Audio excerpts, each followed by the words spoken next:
Hey there, all you fantastic people. I hope your day has been absolutely wonderful. We're back for another exciting episode of What If Naruto Became the Wind Lord. Make sure to show some appreciation to the talented author behind this fanfiction. You'll find the link waiting for you down in the description. In this What If, Naruto finds some scrolls that contain Fūton Jutsus. When he goes to ask the old man about them, the answers he gets will change his life. If this What If has your imagination running wild, drop a comment down below and let me in on your thoughts. And don't forget to explore the array of other captivating what ifs available on this channel. Alright, without further ado, let's kick off this video and dive into this exciting journey. Neji awoke to find himself strapped to an iron chair. He looked around to find himself in a bare room with no discernible means of escape. He also noted that he couldn't move his head or close his eyes due to some strange device. Every once in a while a light mist would be sprayed into his eyes to keep them hydrated. What was going on? The last thing he remembered was at the Chunin exam, and then he blacked out. What could have happened? Suddenly a small area of the wall opened up in front of him and revealed a TV. It turned on and the face of a strange, creepy puppet dominated the screen. It wore a black suit, had black hair, and white skin. It looked at him with cruel eyes made of wood. Then it spoke. "Hello Hyuga Neji," it said. "You don't know me, but I know you. You are a coward who believes that everything is predetermined, that nothing you do is of your own choosing. Well, today we are going to put that belief to the test." Just then, a circular hole appeared in the corner of the room. As soon as it was open, Neji heard the sounds of machinery. Soon Neji realized that whatever machine he was hearing, its purpose was to lift something into the room. And whatever that something was, all Neji could tell was that it was a glass tube. But that wasn't all, for what he soon saw nearly made him gasp in horror. Tenten was in the tube. Neji wanted to get out of the chair and get her out of there, but he couldn't due to the chair. Then, without warning, all the restraints on the chair released him automatically. Neji was about to get off of the cursed seat, but the puppet spoke once again. "At the bottom of that container is a pump that will fill that container full of water in less than 5 seconds. However, as long as you remain on that chair, it will not activate. Her life is now in your hands. Now enjoy the ride." Neji wondered what that meant as he stared at the now blank TV. Suddenly the wall in front of him began to open up like a sliding door. As it did, Neji realized what the evil puppet meant. He was going to do something to make Neji want to get out of his seat. Well, he wouldn't do it. Tenten was his teammate. There was no way he could let her die. Besides, how was torturing him, or whatever, supposed to prove that fate was wrong? Now the door was fully open and Neji could see what was in the room. Or rather who? It was Hinata. Rage and anger filled Neji as she stood there. He hated everything about her. The look of pity in her eyes as she looked at him. The way she spoke to him. The way she dressed. Everything about her pissed him off. She was so close and no one was around to stop him. He could kill her right now if he wanted to. And he did so much. He had lost too much because of her and the fate of the Branch family. Forgetting everything, Neji leapt out of his seat and lunged at the person who had once been his cousin. He brought back his hand and then did a palm thrust aimed at her heart. Hinata never moved, never reacted at all. The attack hit, and she still didn't move. Frustration filled Neji as he tried to figure out what went wrong. She should have gone down from an attack like that. She should be dead. That's when Neji remembered Tenten. He turned around only to see Tenten floating in the water-filled tube. Dread and fear filled Neji as he fell to his hands and knees. He wanted to throw up, but didn't. He looked up at Tenten's body and wondered why. Why hadn't he just stayed on the chair? She could have lived and he had just keep his cool. "Do you understand now, Hyuga Neji?" asked Hinata in a voice that wasn't her own but that of the evil puppet. "There is always a choice, there is always free will. People who talk of fate or destiny are those who want to excuse themselves from responsibility. That they are not the ones to blame for their actions or lack thereof. You could be trying to change the way your clan is, but instead you blame it on fate while you do nothing. And now someone else is dead because of the decision you have made. If you hadn't have put her in that position, then she would still be alive," argued Neji. "That may be true, but the one who killed her is still you. And now you will suffer until your own death." With that, Hinata's body melted away until it was nothing but a puddle. Neji wondered what his opponent could do to make this situation worse when the wall began to twist. They twisted and changed, and when they were done, Neji realized that he was in hell. He was in It's a Small World boat ride in Disneyland. All around him the childlike puppets sang that horrible song, and it never ended. Truly, this was hell. Neji woke up with a start. One moment he was having some sort of hellish nightmare, and the next he is staring at a shinobi who he has never seen before. Well, that's his best guess.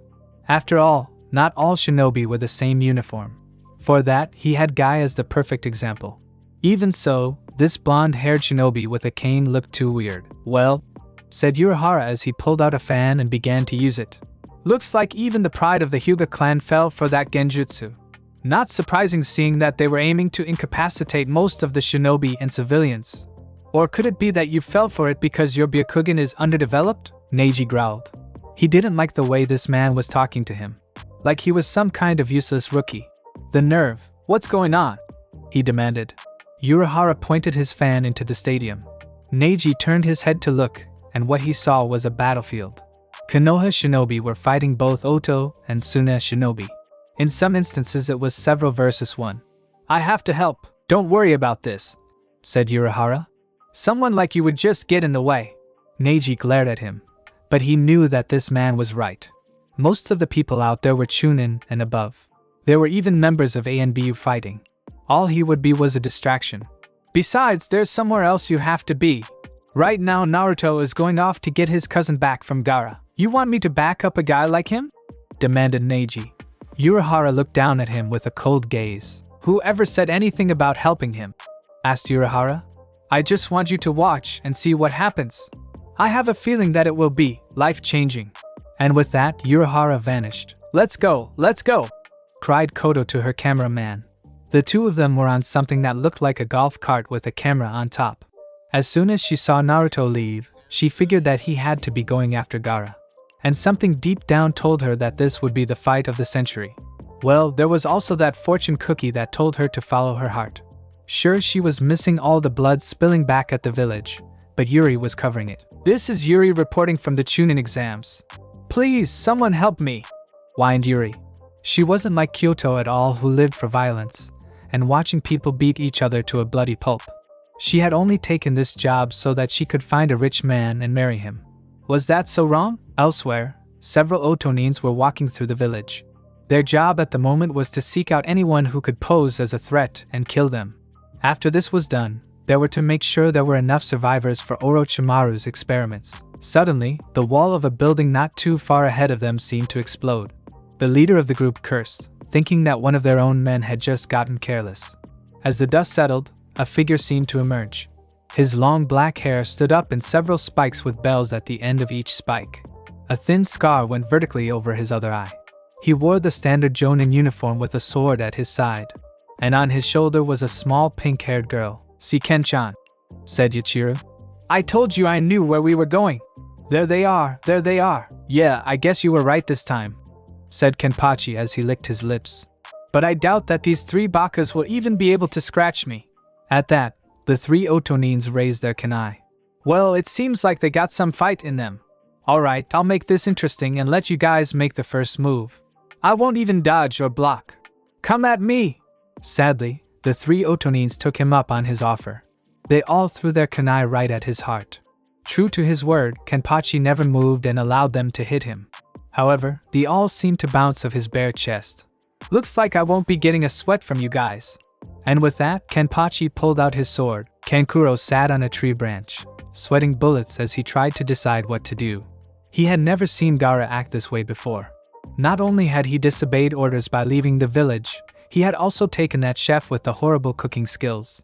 The Gaara he knew would have loved to be in the best place to kill as many as he could. But something had changed in him since he arrived in this village. It had started when he had seen that Haku person. At first, Kankuro had thought it to be funny. However, looking back on it, he now realized how confused his brother really was. He knew nothing about loving others and what it was like to be in love. Perhaps he should have explained it to him and let him know what he was going through like a good brother should. Then there was that fight between Gaara and Sex. Well, it was more about what happened after it with that crazy blonde. He had no idea why, but even since that fight, Gaara had been in deep thought about him. Sensing that someone was coming, Kankuro quickly pulled out Karasu. He then moved his puppet several yards ahead of him and readied all of its poisons and hidden weapons. In the distance, he could see someone coming at him fast. It took a moment before Kankuro realized that it was Naruto. Before Kankuro could say anything, Naruto had pulled out the Raijin and slashed his puppet into 2 pieces before he could even blink. The blonde didn't even stop to finish him off, he just kept on going. Kankuro fell backwards, his back hitting the tree. It was then that he realized that he had pissed his pants. He just laid there as others passed him by. For example, Sasuke, who had originally been following them, seemed to be trying to catch up with Naruto. "He's a monster," was all the terrified puppeteer could say. "Hurry up, Anko," called out Hinata as they passed a shaken Kankuro. "He has to have gone this way." "Of course he has," snapped Anko. "Anyways, you don't have to be here, you know. I know you're still shaken up after your match against Naruto-kun. Hell, I don't even know how you're able to move right now." "I'm fine," insisted Hinata. Anko gave her a disagreeing look, but Hinata ignored it. True, her whole body ached and she felt like crap.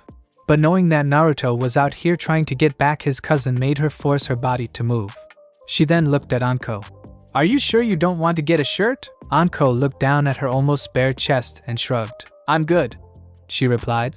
"Besides, this feels kind of nice to go around shirtless. I really have to start doing this more." Hinata groaned. "Gaara-kun, why did you bring me here?" asked Haku. The two of them were somewhere deep in the forest. Exactly where, she had no clue in hell. All she knew was she was standing on a tree branch far from the village. "I don't know," stammered Gaara as he clutched his head with both hands. He then let go of his head and grabbed Haku by her shoulders. "I don't know what is what anymore. Ever since the day I met you I haven't been myself. Whenever you're around I feel all nervous. The thought of you not liking me fills me with dread. The thought of you getting hurt makes me feel like my heart is getting pulled out. What is wrong with me?" Haku could only stare at the redhead. Then, slowly, she lifted her arms and wrapped them around Gaara's head. His eyes widened, and then got even wider as she slowly pulled his head closer to her chest. "Gaara-kun, has anyone ever told you about love?" asked Haku. "My uncle did," stammered Gaara as tears rolled down his face. "I thought he loved me, but it was all a trick. He hated me like everyone else." He suddenly pushed himself off of Haku. "Since then I have loved only myself. I won't love anyone else. And if what I am feeling now is love, then there is only one thing to do." "Gaara-kun," began Haku.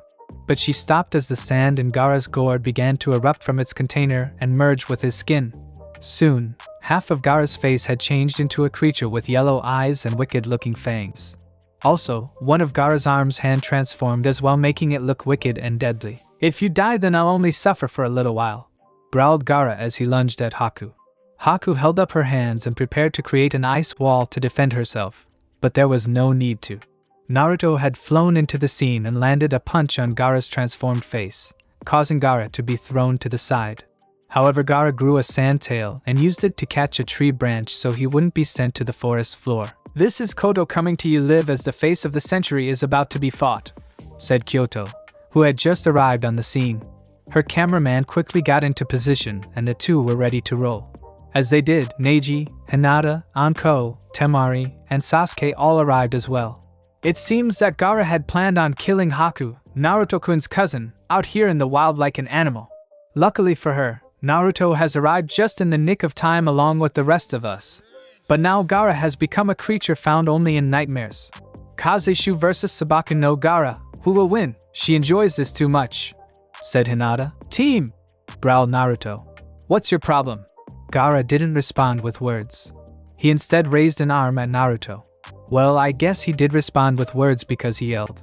Soon a shuriken, and then dozens of sand balls came flying right out of his arm.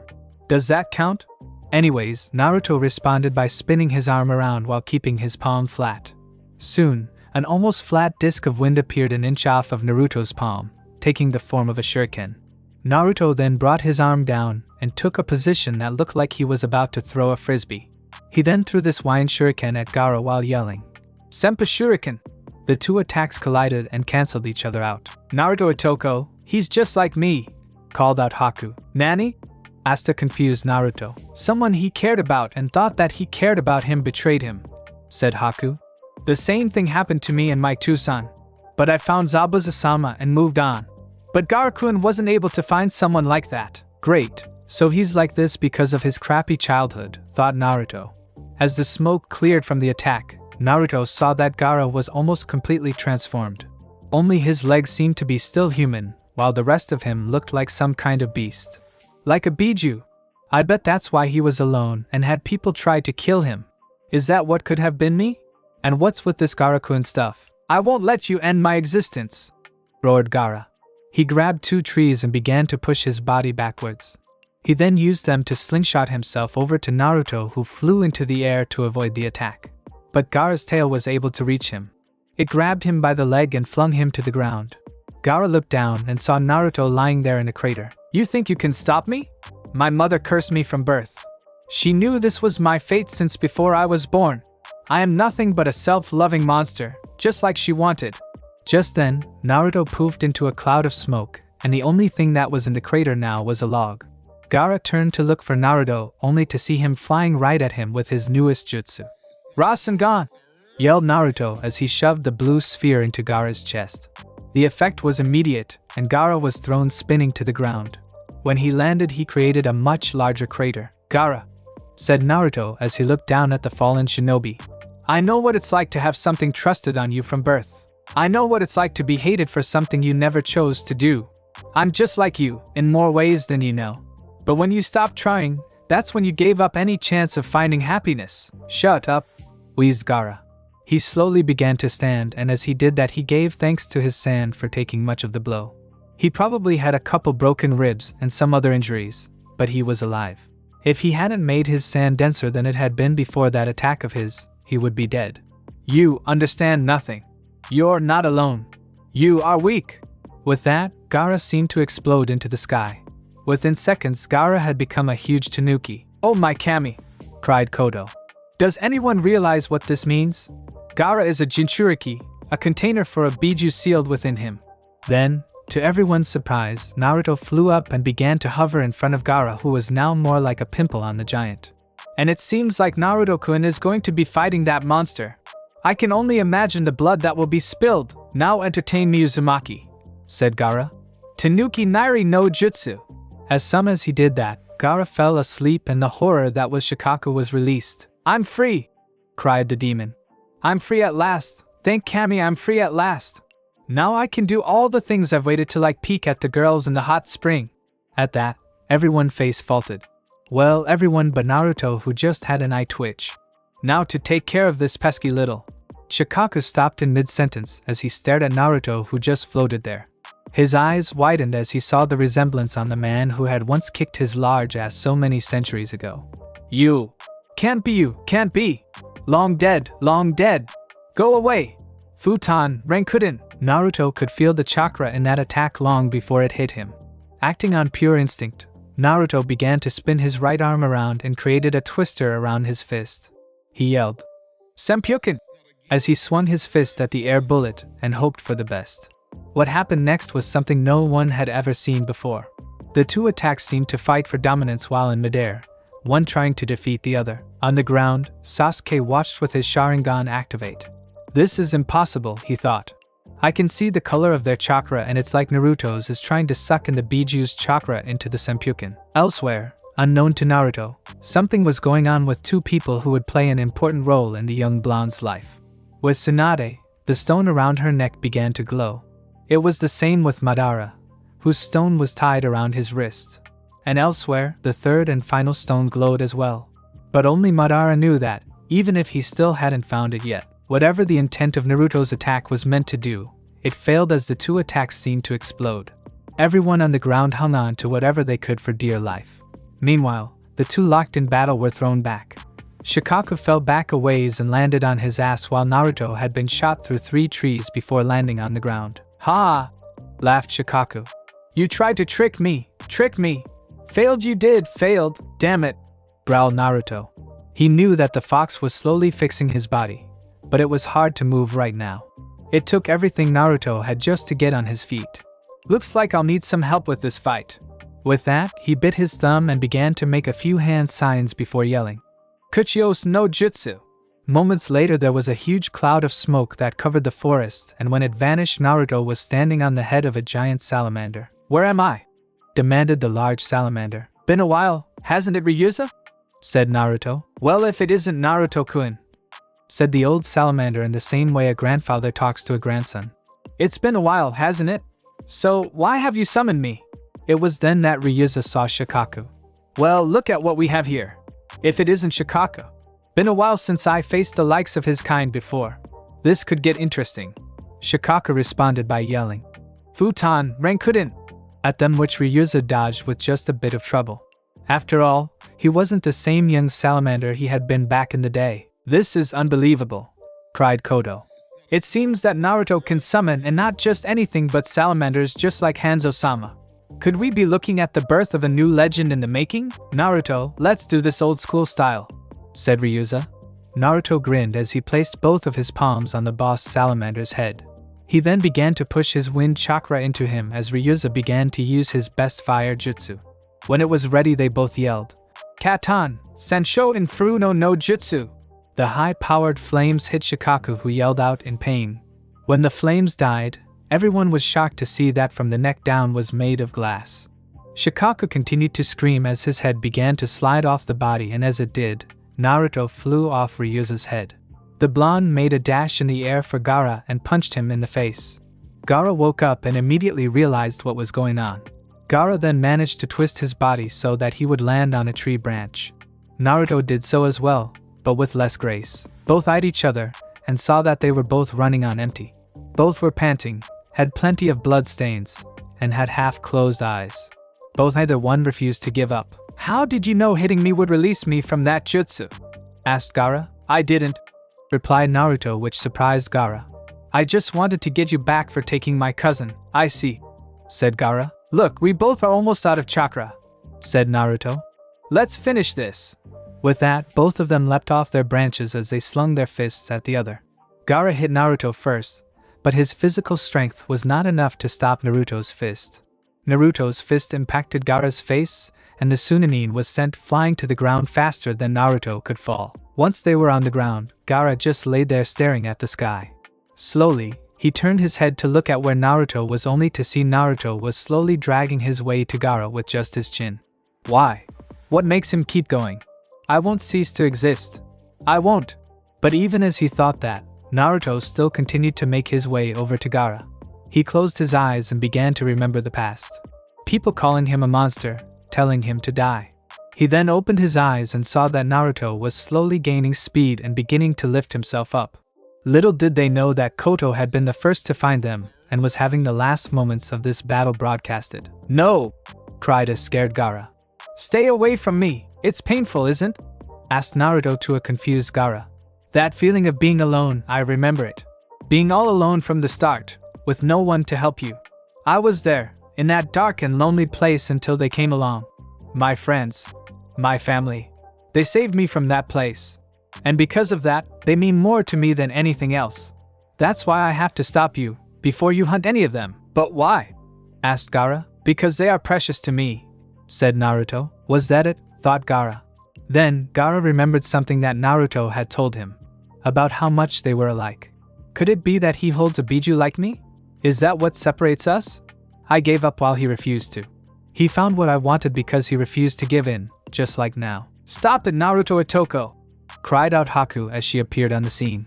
It's over, you won! Hey, only I'm allowed to call a match!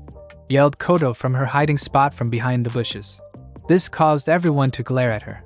Then Temari and Kankuro appeared on the scene in between Gaara and Naruto. Then Anko and Hinata appeared as well next to Naruto. Both sides looked ready to fight. Temari, Kankuro, that's enough, said Gaara. His siblings turned around and looked at him. I give up. I never thought I'd live to see this, thought Kankuro. Alright. With that, both he and Temari picked up Gaara and made their departure. As they made their way out of the forest, Gaara noticed a leaf sticking out of a pile of sand. It was an odd thing for him to notice, but it reminded him of Naruto.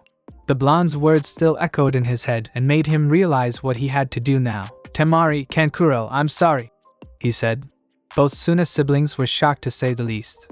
Gaara had never said that to them. Don't worry about it, Gaara, said Kankuro. Oh, and Kankuro, said Gaara. Your pants are all wet.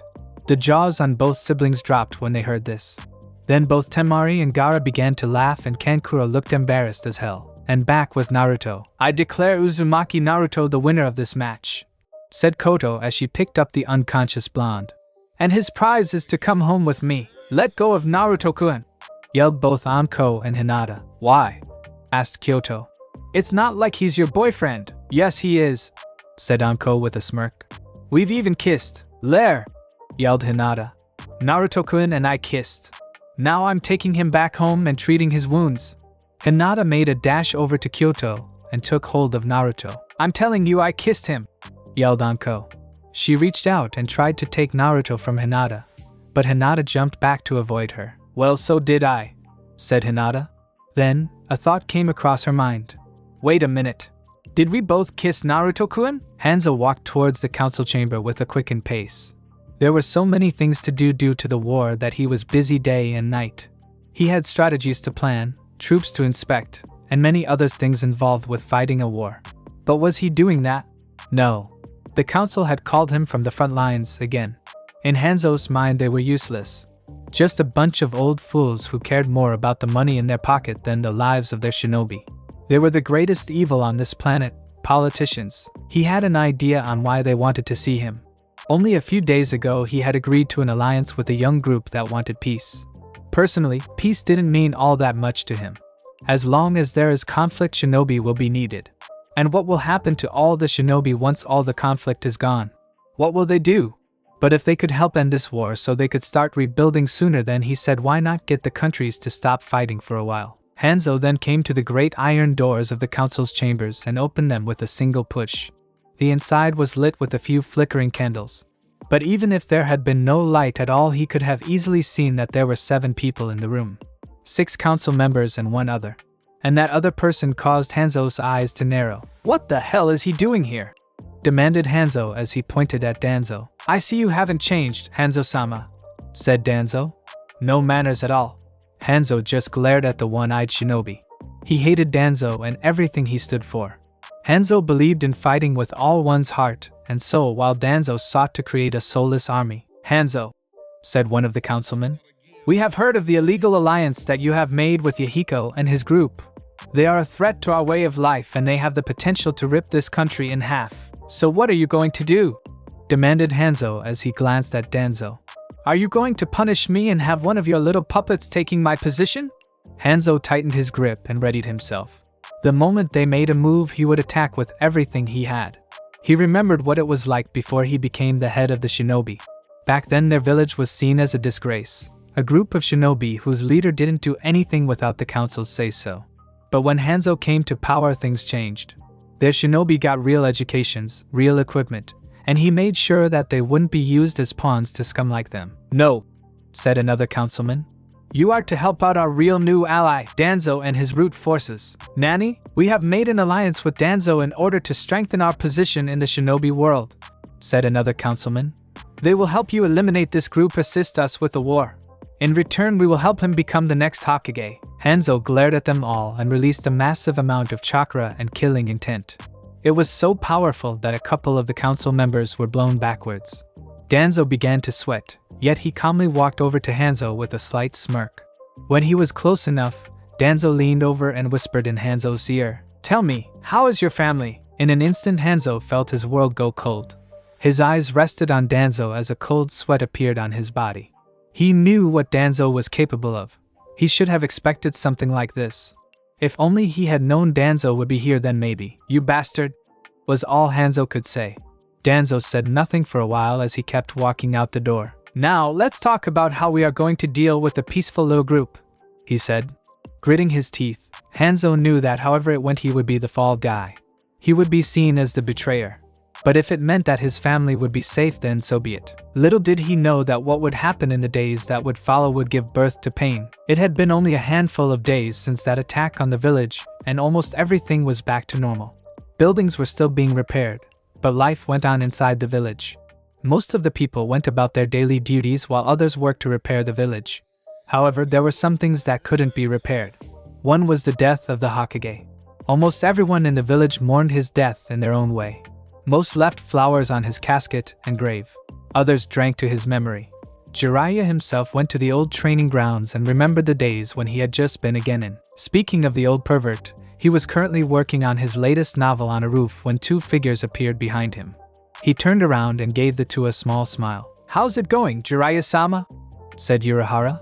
Jiraiya nodded and turned back to his work. "I know why you two are here," he said. "Tell those old fossils that I won't become the next Hokage." "But isn't what Sarutobi-sama wanted?" asked Yorichi. "I might have been what he wanted, but not me," said Jiraiya with a sigh. "I'm too free-spirited for something like that. Plus it would take me away from my current work. I can't wait," said Urahara with a perverted look on his face. "Well, someone has to take the job soon," said Yorichi. "Sooner or later Danzo will make a pass for the title of Hokage. Then he'll have Naruto-kun, Anko-chan, and Hinata-chan, so he's after the disowned Hyuga as well," said Jiraiya as he made a note of a hot girl he saw. "Makes sense. He's been trying to get a Hyuga into his root group since it was founded. Problem was that Hiashi, for all his faults, has kept a close eye on the clan, making sure that they remain loyal to the clan and the village. For all we know, he might have had a hand in Hinata's kidnapping as some kind of under-the-table deal. I'm just glad that there was someone like you out there for here." He paused for a moment, and then turned around and looked at Urahara. "And you for Naruto.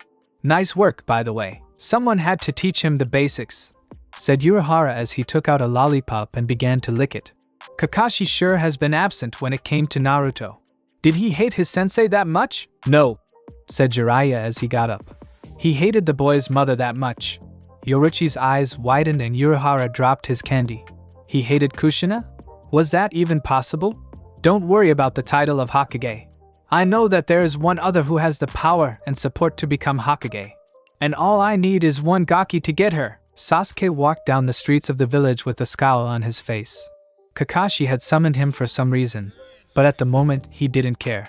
All around him he heard people talking about the Chunin exam. How Naruto defeated two people back to back and then took on Gaara. It made him sick to hear people talking about that dope like that. As Sasuke walked down the street he passed by a bookstore with a magazine rack. As he was passing by, his eyes gazed at the covers until he saw one that made him stop in a cold sweat.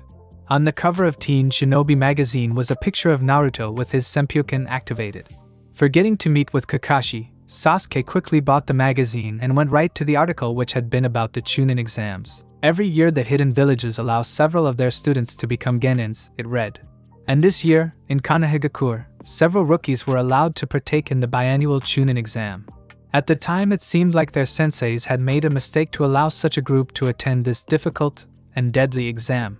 However, all doubts were eliminated as the three newest teams made into the semifinals. Oddly enough, their most skilled shinobi was the one who was looked down upon the most. Uzumaki Naruto, age 13, had been reported to be a less than average shinobi in terms of skill. Yet during the exam he showed above average skill, winning matches against some of the contestants that had been reported to have much more experience, or simply more skill. The article continued with a list of Naruto's fights in great detail, his jutsus, and even how he fought Gaara. It then began to cover other things about Naruto that weren't about the Chunin exams at all. For example, there was a small part about Haku. Then there was personal information about Naruto like his favorite foods, things he liked to do in his free time, and possible love interests. As Sasuke read, his grip on the paper tightened. His was just unfair. Why was the dope getting all this recognition while he, a member of the Uchiha clan, was getting nothing? And when did Naruto learn a jutsu created by the Yondaime? Sasuke skipped to the end, and what he read he didn't like. Several questions arise as to why such information was kept from the media about this genin. First of all, why did his sensei say that Uzumaki as the weakest member of the team? Why did the elders claim that their most promising genin was Uchiha Sasuke, who last in the semi-finals and was only allowed to be in the finals by their grace? When did Hanzo-sama's interest in the Uzumaki begin? So far, the only answer given by the elders has been silence. Sasuke couldn't take it anymore. He began to run with the magazine in his hand, but not to Kakashi. He needed answers, real ones, and not just what Kakashi wanted to tell him. He needed to know more about Naruto and his clan so he could figure out how to defeat him. There had to be something special about him that allowed him to use the wind as well as he did, some clan-based skill.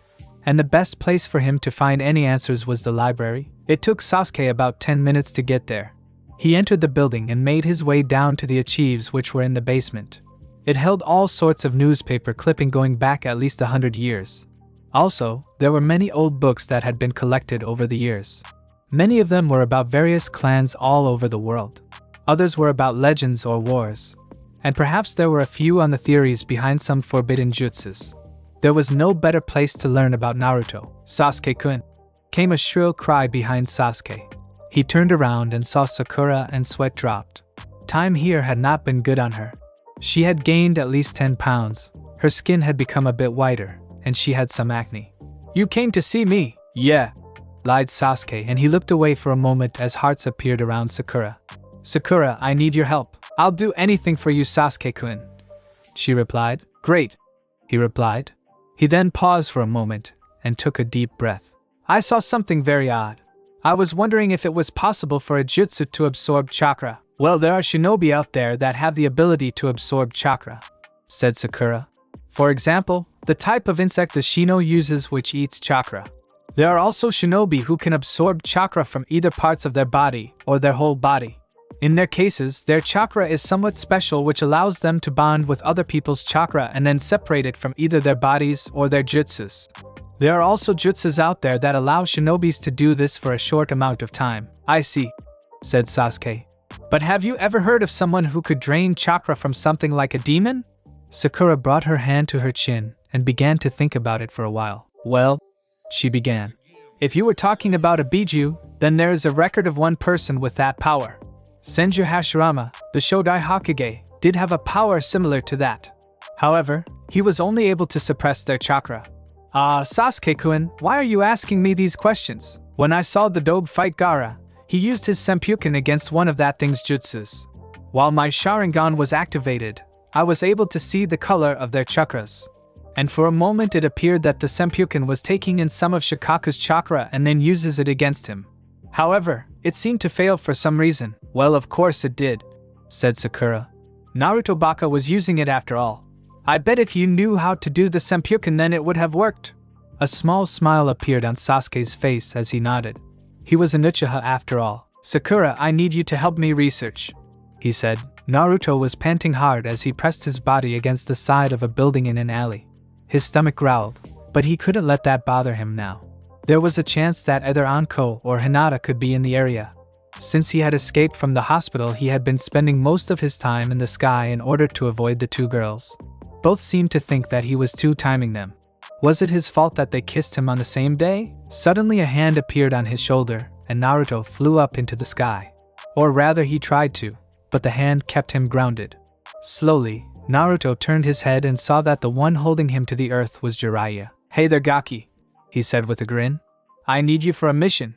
It's to get, I don't care, cried Naruto as he floated up so he was face to face with the pervert.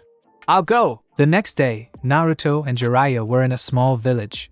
However, when they got there they could tell something was wrong. The townspeople seemed to drag their feet and were constantly looking behind them as if there was some kind of threat always lurking behind them. There was also an aura of depression that seemed to permeate the air itself. Something is wrong, said Jiraiya. Where are all the pretty girls? Naruto's face faltered. That monster took them, said a nearby old man wearing a hooded robe. And you are? Asked Jiraiya. I am, or at least was, this town's mayor until he came, said the mayor. It was several days ago when an evil nin came here. He had such a powerful reputation that we had to give him whatever he wanted. He took our money, our women, our food, and our Aika. What an evil man, said Jiraiya as tears were flowing from his eyes like waterfalls. How dare anyone steal another man's porn? Who is he? The Kazeshu, declared the mayor with a glint in his eye. Naruto's jaw dropped and his eyes turned into dish plates. Then he began to laugh. It wasn't a happy laugh, but an insane one. Both Jiraiya and the mayor took a step back from Naruto as his killer intent began to grow. Alright then, said a pissed-off Naruto. Take me to your Kazeshu. Meanwhile, outside of the mayor's office as a familiar figure, he stood there dressed in black with black hair and one eyes. On his back was a folded weapon that, when it was extended, it was like a double-ended spear or pole arm. His right arm had been replaced by a bulky mechanical one. It's about time I made my return, said Sex with a grin. He then lifted his mechanical arm into the air and made a fist. It has been a long road to recovery, but now I can finally have my rematch against Uzumaki. and then I'll begin my training to defeat Hanzo-sama. With nothing less to say, Sex ran right for the door and destroyed it with a single punch. He raced inside and then, he face-faulted. The person claiming to be the Kazeshu was surrounded by every pretty girl from the ages 16 to 35. Each girl was dressed in bunny outfits and high heels. The Kazeshu had long flowing blonde hair, dark blue eyes, and a total of 4 whisker marks that looked a little too thick. He was dressed in the finest silk robes with a light blue sash and had a long sword next to him. "Who are you?" he demanded in a silky smooth voice. "That's my line," yelled Sex as he pointed at the man in front of him. "Where the hell is Uzumaki?" "I am Uzumaki Naruto," said the man as he stood up, revealing that he was at least 6 feet tall. "Also known far and wide as the Kazeshu." Sex just sighed, turned around, and began to walk away while shaking his head in disgust. "I can't believe that I came here," he muttered. "I knew I should have gone to Kanehigakura instead of listening to that rumor. Man, what was I thinking?" Suddenly the ground next to him was slashed by some invisible force. Sex quickly turned around and saw that the fake Kazeshu had drawn his sword. He stood there, holding it with both arms and his eyes locked on Sex. "How dare you turn your back on me?" he demanded. "It looks like I'll have to use Raijin to teach you a lesson." He then made a slashing motion at Sex. A half-second later, Sex was cut in half. Well, until he went puff and was replaced by a log. "Nanny, is that the best you got?" demanded Sex's voice. The fake turned his attention to the ceiling and there he was, standing upside down. Sex then pointed an anger finger at the fake. "Let's get something straight. You aren't the real deal. The Kazeshu that I fought has a blade of lightning and uses the wind for close-range combat.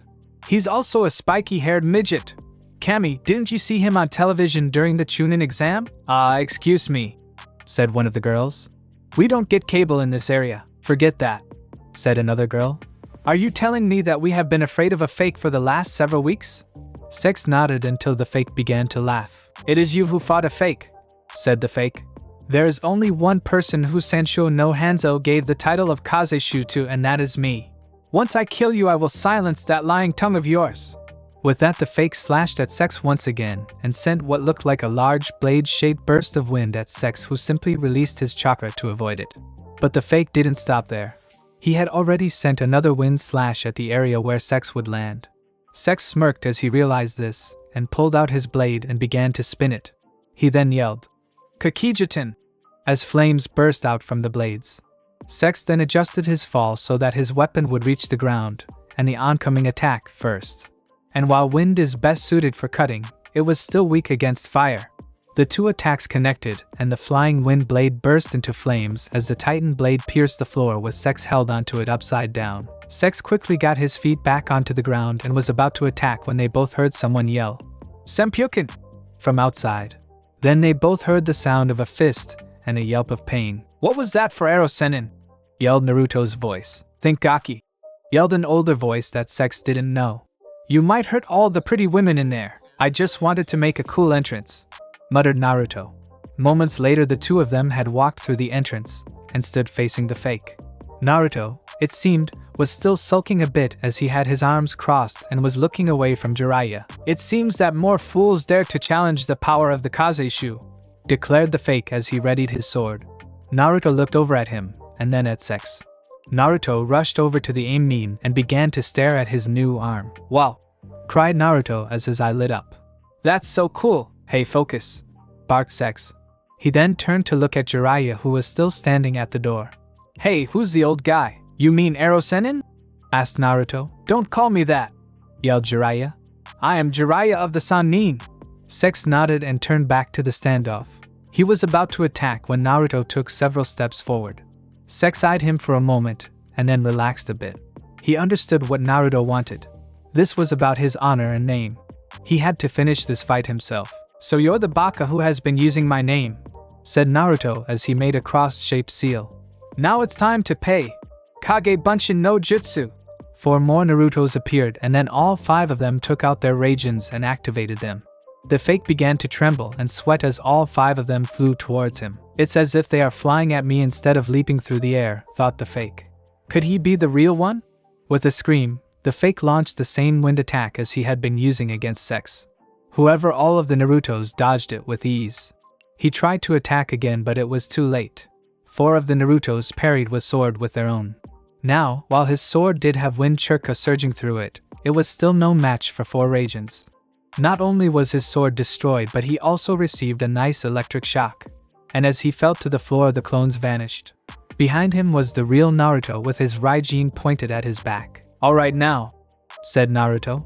"I think it's time that you told everyone here the truth." The fake said nothing, but he did smirk, which confused Naruto. Then something fell out of his sleeve. Naruto looked down and realized it to be a flash tag. Moments later, the room was bathed in blinding white light. When it was over and everyone could see again, the fake had vanished. "Where the hell did he go?" "Never mind that now, Naruto," said Jiraiya. "We don't have time to go on a manhunt. Trust me, people like that usually get what they deserve." Jiraiya then began to blush and had a perverted grin on his face. He walked past Sex and Naruto and went straight to the girls. "Hello ladies. Now who wants a date with the great Jiraiya?" Before they could answer or call him a pervert, both Naruto and Sex kicked him upside the head. Meanwhile, the fake Naruto was running out of the village at top speed. He had no idea that the real Uzumaki Naruto would show up. His plan had been so perfect too. He had found this village that had heard rumors about him and had a general idea of what he looked like. All he had to do was add some whisker marks and use a couple of wind jutsus, and the people believed that he was the real deal. For the last several weeks he ruled that village with an iron fist and had everything he ever wanted. Until they showed up. As he raced down the road, his thoughts were only on figuring out his next target. Sadly, because of this, the fake ran into someone and was knocked to the ground. "Watch where you're going," said the man he bumped into. "Watch yourself," said the fake, who had not bothered to look up. "You're messing with Uzumaki Naruto, the Kazeshu." The man began to laugh and the fake finally looked up. It was Kisame. And next to him was Itachi. "See Itachi," said Kisame as he looked over at Itachi. "I knew following that rumor was a good idea." Itachi squinted at the fake and then sighed. "Is it really him?" he asked aloud. "No matter. We'll confirm it later. And if it's not him, then we'll just have to go to Konohagakure." The last thing the fake was Itachi's Sharingan before the whole world went dark. "Konohamaru," yelled Udan as he raced towards Konohamaru and Moegi. "What's up, Udan?" asked Konohamaru. "You've been looking for the boss, right?" asked Udan as he stopped to catch his breath. "Hi," cried Konohamaru. "I need to tell him what me and Hanabi-chan found." "So where is he?" "Yes, where is Naruto-kun?" came a somewhat sweet voice behind Konohamaru and Moegi. The two turned around and Udan began to back away. It was Anko and Hinata. Thanks for listening. I do hope you enjoyed it. If you want the next part of this video, like, subscribe and comment down below and turn on the bell notification. And also check out other videos that I have created and enjoy. See you in the next video. Peace.